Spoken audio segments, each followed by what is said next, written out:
వ్యయం అంటే దానికి పెట్టిన పెట్టుబడి నిర్మాణ వ్యయం సుమారు 1.2 ట్రిలియన్ యువాన్స్ అంటే మన కరెన్సీ ప్రకారం భారత రూపాయి ప్రకారం కరెన్సీ ప్రకారం 15 లక్షల కోట్లు అంచనా అనమాట. అంటే ఎంత పెద్ద ప్రాజెక్టో అర్థం చేసుకోండి. ఇక మరొక విషయం ఏంటంటే ఈ ప్రాజెక్ట్ నిర్మిస్తున్న ఆ ప్రాంతము భూకంపాలు సంభవించే ప్రాంతం. అంటే ప్లేట్ టెక్టానిక్ ప్రాంతంలో ఉంది. అందువల్లనే ఖర్చు ఇంత ఎక్కువ అనమాట. ఇక దీని నిర్మాణం పూర్తయితే బ్రహ్మపుత్ర నది ప్రవాహంలో భారీ మార్పులొస్తాయి.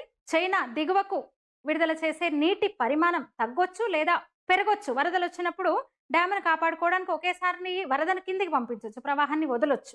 వీటన్నిటి దృష్ట్యా భారత్ కూడా అంటే ఈ మెగా డ్యామ్‌కు పోటీగా దాన్ని తట్టుకునే విధంగా బ్రహ్మపుత్ర బేసిన్‌లో 65,000 మెగావాట్స్ సామర్థ్యం గల కనీసం 218 హైడ్రో ప్రాజెక్టులను నిర్మించేందుకు ఒక ప్రణాళిక రూపొందించిందనమాట భారత్ కూడా.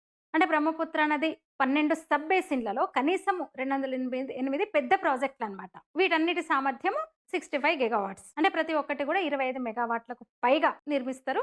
అంటే మొత్తం సామర్థ్యం ఇంకా 65,000 మెగావాట్స్.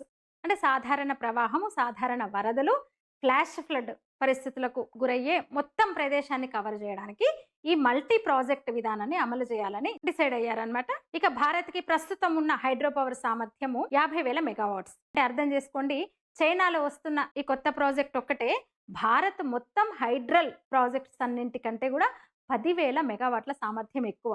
ఇక చైనా ప్రస్తుత హైడ్రో సామర్థ్యం దాదాపు 436 గిగావాట్స్.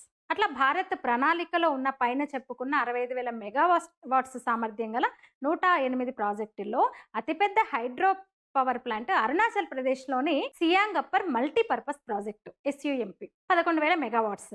అయితే స్థానిక ప్రజల వ్యతిరేకత కారణంగా, నిరసనల కారణంగా 10 ఏళ్లుగా అక్కడ ప్రాజెక్టు పనులు ఇంకా నత్తనడకన సాగుతున్నాయి అనమాట. ఈ ఏడాది మే నెలలో గవర్నమెంట్ ఏం చేసిందంటే భారత ప్రభుత్వం ఈ అతిపెద్ద Rashtriya hydro power company NHPC police రక్షణలో సర్వే మెటీరియల్ను సైట్ సమీపంలో ఏర్పాట్లు చేసింది.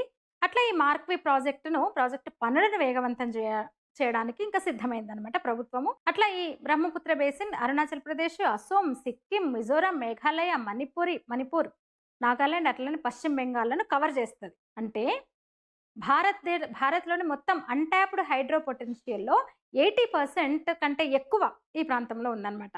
ఈ ప్రాజెక్టు పూర్తయితే చైనాలోనే ఉన్న ప్రస్తుతం ప్రపంచంలోనే అతిపెద్ద హైడ్రో పవర్ స్టేషన్‌గా ఉన్న 3 గార్జెస్ డ్యామ్ కంటే 3 రెట్లు శక్తివంతంగా ఉంటదన్నమాట. అంత పెద్ద ప్రాజెక్టు భూకంప ప్రమాదం ఉన్న ప్రాంతంలో కడుతున్నారు. అలాంటిది ఈ జూలైలో మొదలుపెట్టి 2030-32 కల్లా పూర్తి చేస్తామని చైనా చెప్తోంది. అక్కడ ఎలాంటి పర్యావరణ ఇబ్బందులు ఉండవు. అరుంధతి రాయ్‌లు, మేధా పాట్కర్‌లు, ప్రశాంత్ భూషణ్‌లు, సోనం వాంగ్‌చుక్‌లు తెలుసు కదా, సోనం వాంగ్‌చుక్, సోనియా గాంధీలు ఉండరు అక్కడ. అందుకే అనుకున్న టైంలో అనుకున్న ప్రాజెక్టులు అక్కడ మొదలు పెడుతున్నారు. ఆలస్యమైతే మళ్ళీ ప్రాజెక్ట్ కాస్ట్ పెరుగుతుంది కదా, ఆ పరిస్థితి కూడా రాకుండా సకాలంలో ప్రాజెక్టులు పూర్తి చేస్తూ వస్తున్నారు. దానివల్ల ఉపయోగాలు ఏంటో ప్రజలకు ఎప్పటికప్పుడు చెప్తూ అభివృద్ధిలో సహకరించాలని కోరుతున్నారు. అభివృద్ధిలో దూసుకు వెళ్తుంది చైనా. ఇంకా ఇందాక చెప్పుకున్న అరుణాచల్ ప్రదేశ్లో 11,000 మెగావాట్స్ SUMP హైడ్రో ప్రాజెక్టును 2009లో తలపెట్టారు అనుకున్నారు. ఇప్పటికీ కూడా అసలు మొదలు కావట్లేదు. ఎప్పుడో అనుకున్నారు కానీ మొదలు పెట్టడానికి అనేక ఆటంకాలు. ఈ పర్యావరణ ప్రేమికులందరూ కూడా వీళ్ళందరూ మళ్ళీ దాదాపు చైనా చెంచాలే. అందరూ చైనా చెంచాలే, వామపక్ష భావజాలం కలిగిన వాళ్ళే. ఇక్కడ ప్రాజెక్టులు అడ్డుకోవడానికి వాళ్ళే ముందుంటారు. మళ్ళీ చైనా గొప్పగా అభివృద్ధి చెందుతోంది, భారత్ కబుర్లే తప్ప చేతలు ఉండవని మళ్ళీ వీళ్ళే అంటారు. మళ్ళీ ప్రభుత్వాన్ని విమర్శిస్తూ వస్తుంటారు. అక్కడ వాళ్ళే, ఇక్కడ వీళ్ళే.